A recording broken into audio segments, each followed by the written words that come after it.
ഇത് പരിപാലിക്കുകയായിരുന്നെങ്കിൽ ഇപ്പൊ തന്നെ നമ്മുടെ കേരളം ഒരു കാടായി മാറിയിട്ടുണ്ടായിരുന്നു. ഇല്ലേ ഇല്ലേ എല്ലാ തവണയും നമ്മൾ പുതിയ പുതിയ തൈകൾ എല്ലാ വർഷവും നമ്മൾ നടുന്നുണ്ട്. ചിലപ്പോൾ നട്ടെടുത്ത് തന്നെ നമ്മൾ വീണ്ടും നടുന്നുണ്ട്. അപ്പം അതിൻ്റെ അർത്ഥം അത് കഴിഞ്ഞ തവണ അവിടെ വെച്ചത് അവിടെ ഇല്ല എന്നാണ്. നമ്മളത് പരിപാലിക്കുന്നില്ല. നമ്മളത് പരിപാലിക്കപ്പെടാതെ പോകുന്നതിൻ്റെ ഒരുപാട് ബുദ്ധിമുട്ടുകൾ നേരത്തെ നമ്മുടെ മാഷ് പറഞ്ഞു.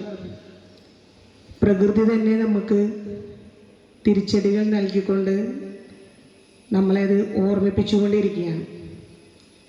ഒരുപാട് സംഭവങ്ങൾ നമ്മൾ നിത്യം മാധ്യമങ്ങളിലൂടെയും മറ്റും കണ്ടും കേട്ടും ഇരിക്കുകയാണ്.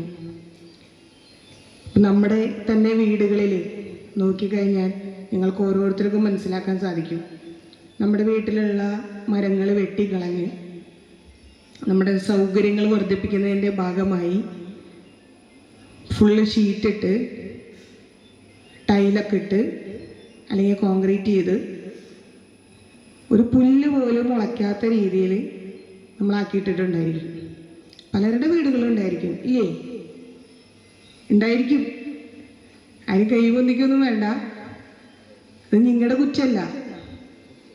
നമ്മുടെ രക്ഷിതാക്കളും കൂടി ഇത് മനസ്സിലാക്കിയിരിക്കേണ്ട ഒരു കാര്യമാണ്. ഒരു തൈ അല്ലെങ്കിൽ ഒരു മരം നമ്മുടെ വീട്ടിൽ ഉണ്ടാവുന്ന നിങ്ങൾക്കറിയാലോ, നിങ്ങളൊക്കെ പഠിക്കുന്നതല്ലേ. ഒരു വൃക്ഷം നട്ട് പിടിപ്പിക്കുന്നതിൻ്റെ ഗുണങ്ങൾ എന്തൊക്കെയാണെന്നുള്ളത് നമുക്കറിയാം.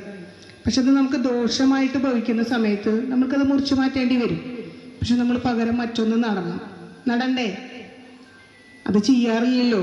നമ്മളെല്ലാം വെട്ടിക്കളഞ്ഞ് കോൺക്രീറ്റ് കാടുകളാണ് വളർത്തിക്കൊണ്ടുവരുന്നത്. ആ ഒരു സാഹചര്യത്തിലേക്ക് മാറുന്നതിൻ്റെ പരിണിത ഫലങ്ങൾ വലിയ ദുരന്തങ്ങളായിട്ട് മാറുകയാണ്. ഇപ്പം നേരത്തെ നമ്മുടെ അധ്യക്ഷൻ പറഞ്ഞു,